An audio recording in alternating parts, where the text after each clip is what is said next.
There is a nerve within your body that touches the heart, touches the lungs, touches the digestive system, influences the voice, participates in breathing, participates in emotional regulation, participates in social connection, and quietly helps coordinate some of the most important conversations occurring inside the human organism. It is called the vagus nerve. Its name comes from a Latin word meaning wandering. And once you understand where it travels, the name makes perfect sense, because this nerve wanders almost everywhere, emerging from the brainstem, descending through the neck, branching toward the heart, branching toward the lungs, branching toward the digestive organs, connecting multiple systems into one ongoing conversation. If Volume 2 has revealed anything so far, it is that the body functions through relationships.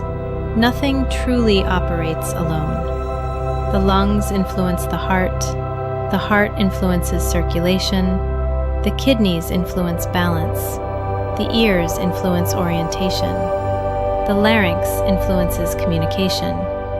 The autonomic nervous system influences all of them, and the vagus nerve is one of the great communication pathways helping connect these conversations together. For many years, the nervous system was often imagined as a command center. The brain sends instructions, the body obeys. Simple, neat, orderly. But reality appears far more interesting. Communication travels both directions. The brain influences the body influences the brain. Information moves continuously, back and forth, moment by moment. Many researchers now estimate that a significant portion of the information associated with the vagus nerve is traveling upward, from the body toward the brain, not merely downward. This means the body is not simply receiving commands, it is reporting conditions, providing updates, sending information, participating in decision-making.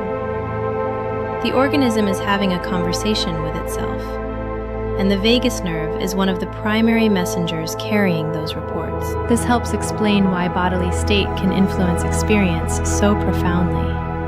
Breathing changes, the nervous system notices. Heart rhythms change, the nervous system notices.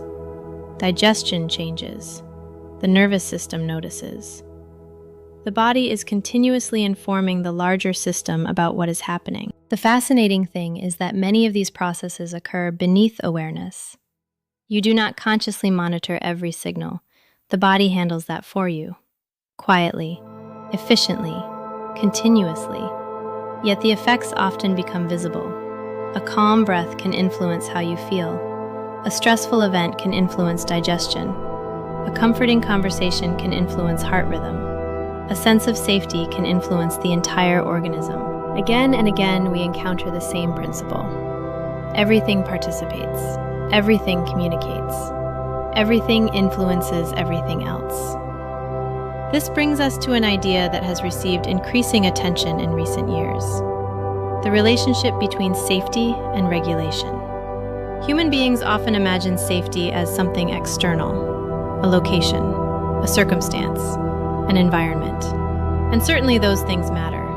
But safety is also biological. The organism continuously evaluates conditions, not necessarily asking, am I safe, but rather, what level of response is appropriate right now? How much energy should be mobilized? How much vigilance is required? How much recovery is possible? How much openness is possible? The vagus nerve participates in these evaluations, not as a magical switch, not as a single explanation for every human experience, but as part of a larger regulatory network, helping coordinate the body's response to life. This is one reason practices such as slow breathing have attracted scientific interest. Breathing influences pressure, pressure influences circulation, circulation influences heart rhythms influence nervous system activity.